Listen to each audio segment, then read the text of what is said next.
Tanggapin mo tong letter na sinulat ko para sa'yo, Kinsley. Love letter? Maybe. Saan ka pupunta? Alis na. Babasahin ko to habang nasa harap kita. Nakakahiya.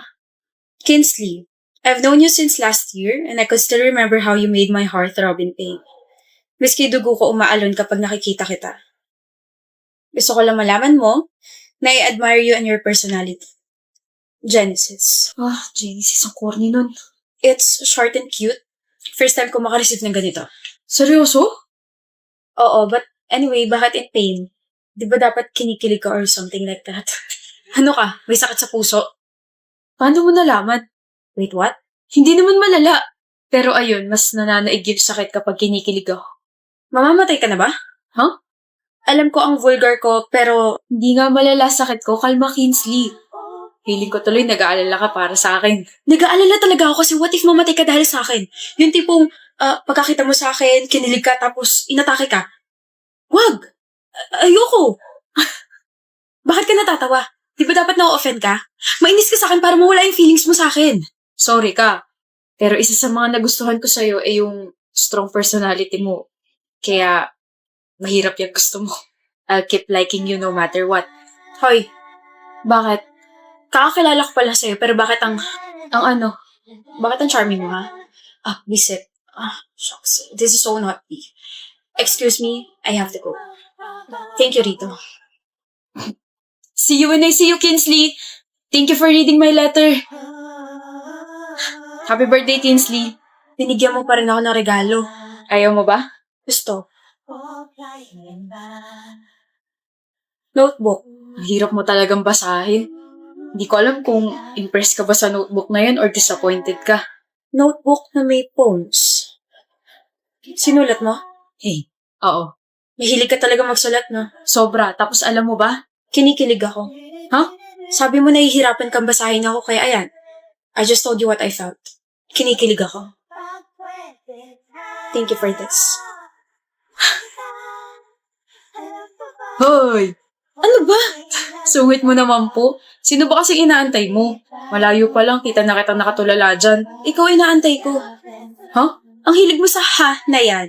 Wala ka ba ibang sasabihin kundi yan lang? Sama bang magulat? Huwag kang magulat at baka atakihin ka. Ikaw ha? Nafu-fall ka na sa akin, no? Mama mo na fool. Sumbong ka ta sa mama ko. Favorite ako ni tita, sorry ka.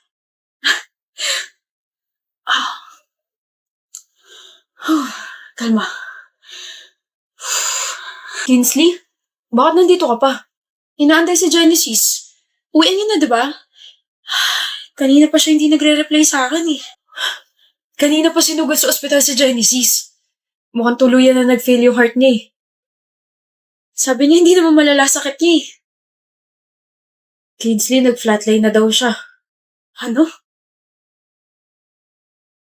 Gusto ko na umuwi. Hindi pa pwede. Sorry. Nagulat ba kita? Kinsley? Hi. Tagal mong gumising. Muntik na ako mainip kakaantay sa'yo. Last week pa kaya ako gising. Alam ko, pero ang tagal pa rin nung 2 months kang tulog. Ayun, sabi ni tita, mag-focus daw muna ako sa exam ko, kaya kahit gising ka na pigil pa rin ako sugurin ka rito. Nag-alala ka, no? Kala mo, patay na ako, no? Malamang! Nag-flatline ka eh. Tsaka pag namatay ka, paano na kami? Paano na ako? Ha? Ano yun? Kung kailan gustong gusto na kita, tsaka mo ako iiwan? Huwag ganun, oy! Oh. Araw-araw nagsusulat ako para sa'yo. Lamunin mo yung mga letters ko. Mabusog ka sana dyan. Kinsley. Tsaka huwag ka masyadong kiligin at baka ano pang mangyari sa'yo. Kalmang kilig lang, okay? Tsaka na rin yung I love you ko kapag tayo na tsaka nakalabas ka na sa ospital. E di tayo na. Gusto mo bang ibaon ko yung swero mo sa noo mo?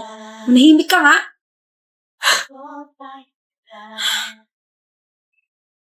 Bakit sa rami-raming school? Bakit dito ka lumipat, Shilo? Hindi na kasi ako pwede dun sa dati kong school. What do you mean hindi ka na pwede ron? Did you commit a crime? Hindi naman. Marami kasi akong absence, kaya yun yung nagparami sa record ko. Bakit marami kang absence? If you're uncomfortable na sagutin sila, wag na. Piper naman eh. Eh di yung madaling tanong na lang. Pwede ba, pre? Sige.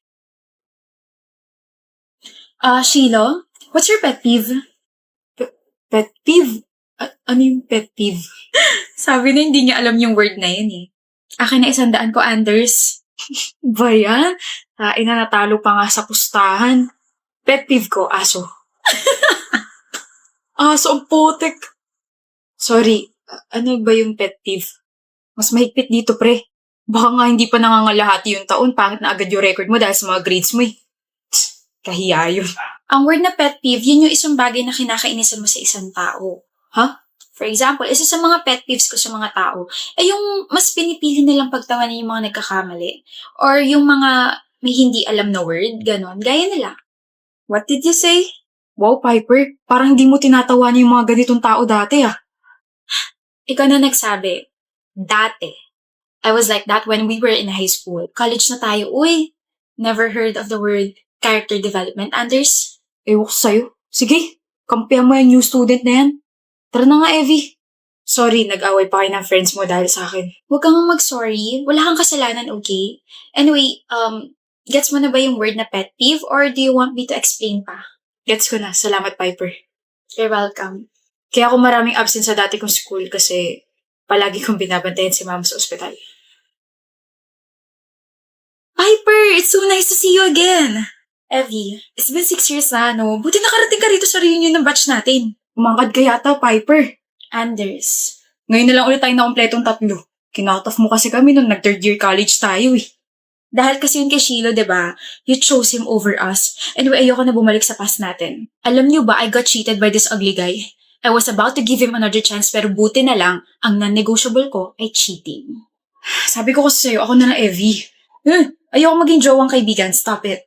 Ang non-negotiable ko ay hygiene. Nakikinig ka ba, Piper? Kaya naman pala wala sa atin yung attention niya. Nandito na yung ex niya si Shiloh. Ex? Sino may sabi nag-break kami? What? Kayo pa rin hanggang ngayon? Ay, mahal. Hi, love. Sorry, late ako. Nastakas ako sa traffic eh. No, sakto lang dating mo. Sakto, pre. We were just talking about non-negotiables. What's yours? Government savings bond. Bayan, pre, bobo ka pa rin talaga hanggang ngayon. No offense sa tawa namin, Shiloh, pero may ganun ba? Bakit? Non-negotiable instrument naman talaga yun ah. Don't tell me, hindi nyo alam.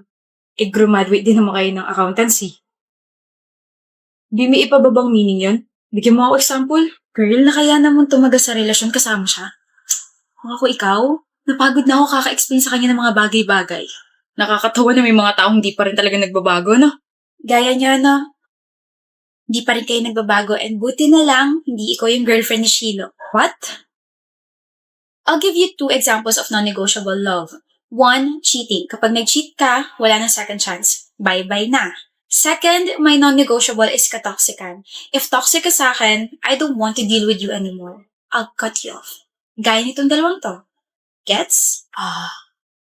Gets. Iniinsulto mo ba kami? This is why I decided to cut you off. You're both disrespectful and wala kayong character development. Pinipili mo pa rin siya kaysa sa amin? The moment you made me the villain just because I educated you about your attitude towards the people around you, hindi na tayo magkaibigan. Piper! And yes, I will always choose my man, my peace, and the person that I love. Kaya I don't see the point na kinakamusta at kinakausap niya pa ako. Excuse me. Excuse me. She's so annoying. Yanzi, halika nga rito. Ayoko. Minsan lang to, friend. Masungit to kay umayos ka. Good mood siya ngayon, no? Yanzi, si Miko. Miko, si Yanzi. Hello. Mukhang ayaw niya sa akin ah. Gusto kita. Gusto kita makilala. Pinilit ko nga lang to friend ko na friend mo pala na ipakilala ka sa akin kasi since first year college pa lang tayo. Crush na kita tapos alam mo ba, unang kita ko sa'yo, nabili ka ng fishbowl sa may kwek-kwek. Aga mo naman nilaglag yung sarili mo, friend. Weh, mabilis ma-turn off yan. Anong ginagawa mo? Mabilis ka raw ma-turn off, edi ino-on kita para may chance pa ako sa'yo. Ba't parang ay gumana? Nasaan kaya yun? Sino? Si Miko. Bakit mo siya hinahanap? Malamang crush ko siya eh. Bakit pa ako dadayo rito sa classroom nila, di ba? Hi, the things that I can do for the person that I like. Swerte siya ako yung nagkagusto sa kanya. Eh, bakit gusto mo siya? Gwapo eh. Yun lang? Dami mo naman tanong, Miko. Miko. I mean, nakanta ko. Miko. Miko sa puso ko. Paraan ako. Bakit? Diyan classroom ko eh. Alam ko.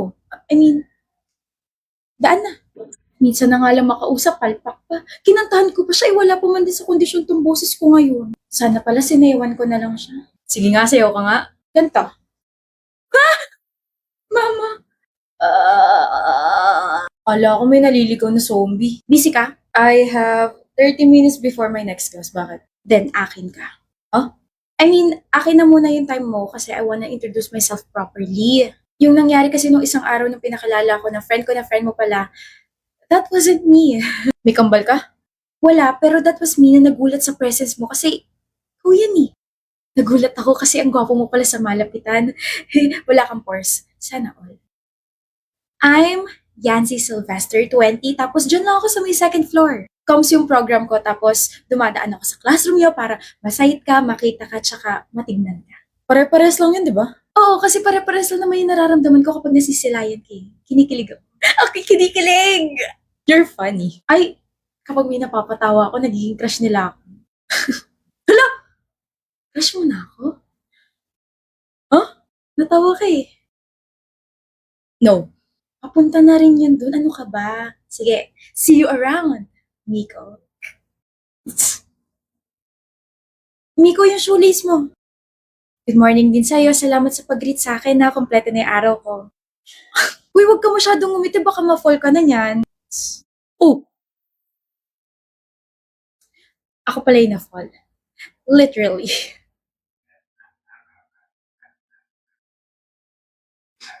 Hi, Miko. hey. Nagkita na naman tayo. Kaya nga eh. Disappointed ka? Ako na to. Ano bang meron sa'yo at nasabi mo yan? Tapang. Matapang ako. Charot! Tapang. So, kaya mo ko ipaglaban? Hindi. Kaya ko ipaglaban yung sarili ko para makuha mo ko. Dami kong kaagaw. Ikaw na lang mag-adjust. Pwede ba yun? Bibili ka? Ako rin. Ina-update lang kita ha. Practice if ever maging tayo na. Sure na sure ah. Manifesting tawag dyan. Dumaan kasi sa FYP ko yung mga nagbibigay ng readings tapos sakto. It's a reading for Taurus daw. Tapos sabi niya, I can claim the good things in this world. Eh alam ko namang you're good for me kaya I'm claiming yun na. Baka naman mapunit na yung labi mo sa kakangiti mo dyan, bro ah.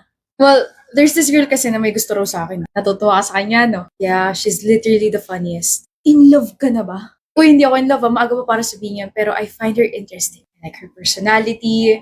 I like her vibe. So you like her. Well, you can say that. I like her. Sino? Sandali. Ito yung photo niya sa Instagram. Oh! Why? Oh! Si Yanzi? Yes. Ganda niya, no? Bro! Ex ko yan eh. Ex ko yan, si Yanzi.